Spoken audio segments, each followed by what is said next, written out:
Друзья, всем привет! Меня зовут Сергей, и вы на канале Мой Флакон. И сегодня про один интересный бренд, очень старый нишевый бренд. Я так понимаю, они совместно с Serge Lutens открыли для мира нишевую парфюмерию. Бренд под названием Artisan Parfumer. И у меня есть 5 их ароматов. Один из них я очень люблю, это один из моих самых любимых ароматов в принципе. Я его обожаю, про него расскажу. И 4 других интересных, но для меня не самых знаковых. И у меня есть, получается, 2 аромата вот в таком формате. Это уже новые форматы флаконов. Есть 2 аромата в старом формате в исполнении. И есть еще один travel формат, который они мне подарили при заказе полноразмерного флакона с их сайта. Вот, что ж, начнем, наверное, давайте с travel. Как выглядят их travel. И этот аромат называется Premier Figure. То есть Premier Figure, и это про фигу, про фиговый лист, про зелень, про инжир. Вот так выглядят их тревелы. Очень хорошие, мне нравится. Аромат супер, на лето, на весну замечательно, очень зеленый. Может заменить вполне себе Philosicus от Diptyque. Зеленый лист, лист инжира, свежескошенная трава. Все такое сочится, пропитано росой, пропитано соком травы. Лично для меня это воспоминание из детства, когда мой дедушка косил траву у дома в деревне. И вот эта вот сочная трава, сочная зелень, когда вот все это немножко пропитано еще росой, допустим, это утром происходит. Это очень классно. Мне это на самом деле дает хорошие положительные воспоминания. Летом я им пользовался, и это супер. Здесь нету сладости, здесь нету древесности, почульности, ничего такого не ощущаю. Зеленые ноты. Если говорить про инжир, это инжирный лист, это зеленая составляющая плода инжира, здесь нету сладости. Вот, довольно прямолинейный, однообразный аромат, но он легкий, воздушный, освежающий, побрызгался, пошел гулять. Верхние ноты лист инжира и асафоэтида, чего-то такое, инжир, сантал, миндальное молочко, кокос, сантал, сухофрукты и лайм в базе. Ну, интересно, перевернута какая-то пирамида, потому что лайм в базе, а сверху что-то смоленистое, я так понимаю, вот это асафоэтида. Вот, в целом, на самом деле супер, нравится. Может быть, он даже стоит дешевле, чем Diptyque Philosicus. Посмотрите, проверьте. Возможно, вам он зайдет больше, и он очень даже классный. На лето супер.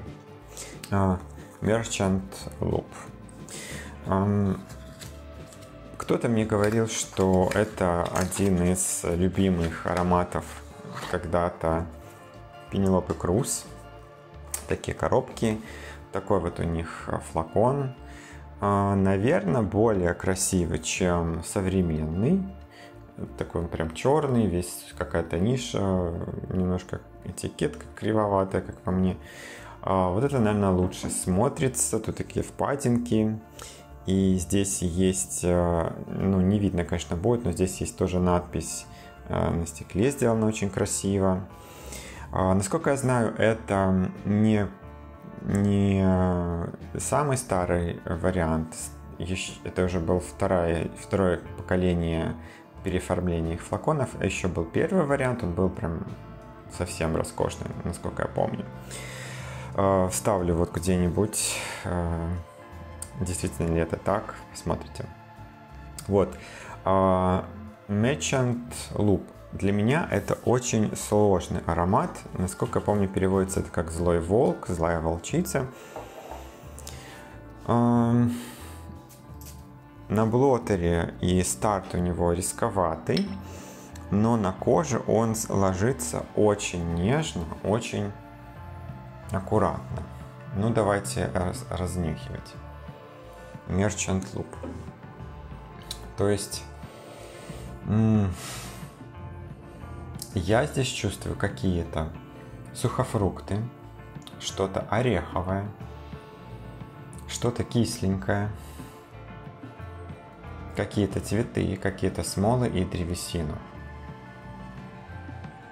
Но я бы сказал, что для меня это в первую очередь, оно так стартует, это какие-то сухофрукты. То есть чернослив, возможно, курага, может быть, абрикос сушеный. Вот что-то вот в эту сторону. Но я скажу, что вот эта составляющая, она уходит, она не навсегда. Это только верхние какие-то ноты. И дальше база очень нежная, нестандартная, остается. И по нотам: лакричник, лесной орех, мед, кедр, древесные ноты, сантал, мира и пралине. Ну вот да, сухофруктов здесь не заявлено, но ореховость заявлена. Лакричник, ну, не очень ощущаю. То есть это не та противная лакрица или там корень солодки. Ну, кстати, может, кому-то он и нравится, такой запах. Но я знаю, что многим не нравится. Прям на два лагеря делятся люди. Медовость я не сильно слышу, но додумать ее можно. Древесная составляющая, конечно же, да, смолы мира. Пралине дает какую-то сладость, но аромат он не сладкий. Следующий посмотрим. Corps de Vetiver Sacré. То есть какой-то божественный ветивер. Смотрите, здесь отличается крышка. Здесь она золотая, здесь она прозрачная. Не знаю, с чем это связано. Возможно, у них были какие-то разные линейки. Красивая очень жидкость, такая янтарная. Ветивер Сакре – это, конечно же, про ветивер. И ветивер здесь, ребята, сложный. Он, на мой нос, очень кисленький. Аромат стойкий, аромат убойный. Легко ему переборщить, легко от него хочется бежать, если слишком много его нанести. Но это очень интересное исследование ветивера. Он поворачивается то одной, то другой гранью. Ну, во-первых, это кислый ветивер. В нем есть составляющие как и древесные, так и какие-то тягучие, смолистые. Сложный аромат. Его будет уже сложнее носить, чем вот волк, к примеру. Вот здесь миллион, я вот вставлю, посмотрите, пожалуйста. Но ветивер, чай, финики, ладан. Очень много фруктов, кислинка, допустим, что я слышу, возможно, это бергамот. Ну, конечно же, у самого ветивера тоже есть кислинка. Есть и специи, перец, тархун. Здесь есть и пудровые ноты, и куча всего. Очень-очень сложный замес, но я вам скажу, что он полнотелый. То есть он завершенный, действительно какой-то аромат. И я знаю, что разные ребята, девчата улавливают разные оттенки. Он может пойти в разные стороны. И вот сейчас я уже улавливаю абрикос, когда я увидел эту ноту. Да, оно вот туда идет. Сушеные финики, абрикосовые. Есть такая именно шершавая какая-то вот эта кожурка абрикоса. Это вот пудровость от ириса, от фиалки. Да, сладости до сих пор не чувствую, хотя здесь и бабай тонка, и ваниль. Сложный, но очень интересный аромат.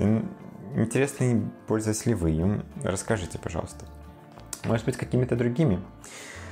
Так, следующий аромат. Давайте вот этот. Самый странный аромат. Один из самых странных ароматов в моей коллекции.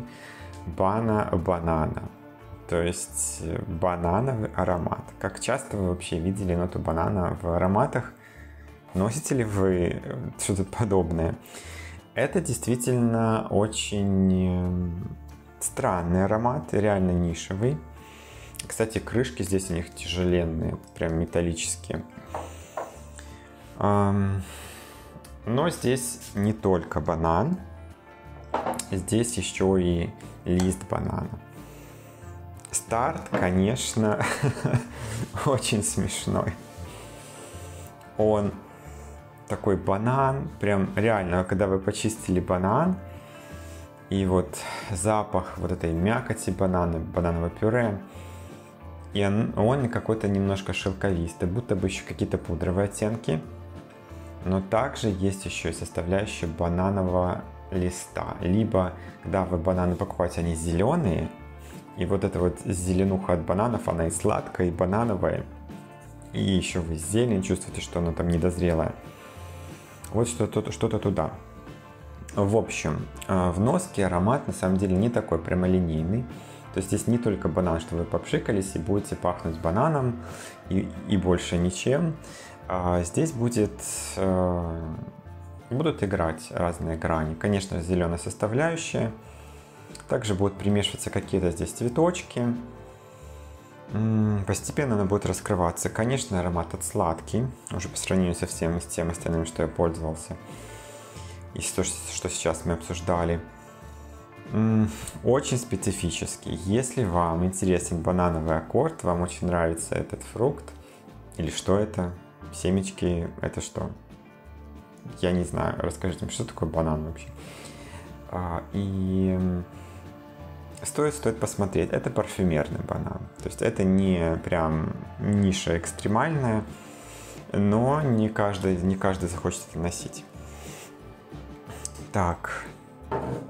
И последний аромат, который у меня есть. Вот такие коробки, кстати, у них. Bois Farinée. То есть это какой-то зачарованный лес. Это тоже новодел. И из того, что я знаю, при переходе в новые форматы флаконов также переделывали ароматы. И любители парфюмерии ищут именно более старые версии, чтобы найти тот самый аромат, который был раньше. Новый переделывали в фене времени, новые более дешевые, либо более летучие компоненты были сделаны. Вот этот аромат Bois Sacré, насколько я понимаю, не был переделан. Формула такая же и осталась, как и была. Так, это мой самый любимый аромат у Артизана. Это супер сухой пудровый аромат. У меня аж прям нос зачесался. Это такая классная пудровость, мучная, которую я обожаю. Это точно нишевая история, это точно не понравится многим. Это только если вы любите ароматы немножко странненькие. Смотрите, если вы знаете ароматы Serge Lutens Jour de Pont, вот тот аромат, он пахнет булочками с абрикосовым вареньем, мучной аромат. Вот это тоже примерно в ту же сторону Bois Farinée. Это в сторону... Bois Farinée, это мучной лес, простите, правильное название мучной лес. Это в сторону какой-то выпечки, какого-то теста. Но знаете, это именно тесто такое сырое, посыпанное мукой. То есть это в первую очередь мука, но это древесная составляющая, это пудровая составляющая. Супер, он ложится классно, стойкий, Он классно меня успокаивает, обволакивает. Я его обожаю. Почему-то мне нравятся мучные ноты в парфюмерии. Это действительно, когда вы вот эту берете белую пшеничную муку, она там рассыпалась, и вы чувствуете вот этот запах. Вот это вот оно. Здесь пудровые ноты, сантал, конечно же, ирис, древесные ноты, бензоин, гвояк, кедр, мускус и жасмин. Ирис великолепный. Знаете, есть такие ирисовые ароматы, которые очень долбящие такие, очень суровые. Их так тяжело носить, их так тяжело вдыхать. Ну, лично мне. Этот аромат пудровый, но такой не убивающий. Он такой мягкий. Наверное, вместе с санталом, вот этой вот сливочной структурой сантала, плюс добавили бензоин, смягчили это еще нотами вот этой смолы. Классно, классное впечатление. Действительно, лес санталовый, сухая древесина, посыпанная мукой, мучной лес. Собственно, как называется аромат. Обожаю, обожаю. Расскажите, пробовали ли вы этот аромат? Расскажите, знаете ли вы в принципе артизан-парфюмер? И как вы относитесь к этому бренду? Будет очень интересно вас послушать. Подписывайтесь, ставьте лайк. Спасибо вам большое за просмотр. Отличного вам дня. Пока.